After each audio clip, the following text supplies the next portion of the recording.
Hello my friends, MABO here. This is not an art video, this is one of my baking series. MABO is baking. And I have been asked quite a few times to share my recipe for my Light-Rye bread.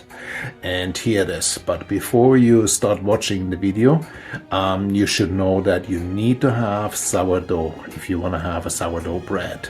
So there's many very informative videos on YouTube about how to make sourdough. So you need to start that maybe at least 4 days in advance of bread making.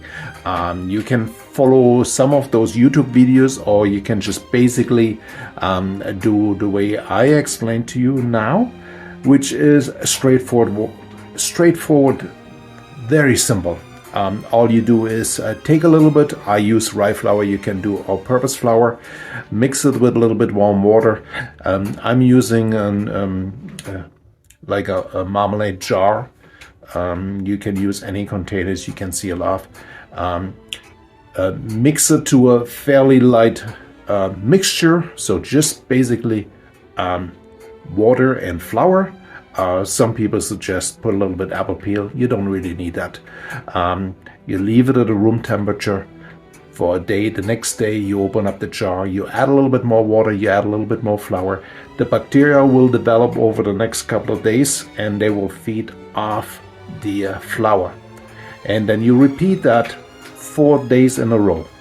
Okay, so every day you add a little bit water, you add a little bit more flour, you mix it really well, you put it away. So after at least 4 days, the 5th or 6th day is even better. You can start using it. In the meantime, you have probably enough for the recipe. We need about 60 to 80 grams. And what sourdough does, it's very healthy for you. Now, my recipe also has a little bit yeast, the dry yeast. You can skip that if you wanted to. If you have a sensitive stomach and you want to have a healthy bread, sourdough will do the same thing.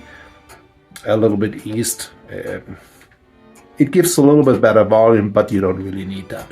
Okay, so good luck with the recipe, and I'm sure you will enjoy that bread as much as I do. Thank you.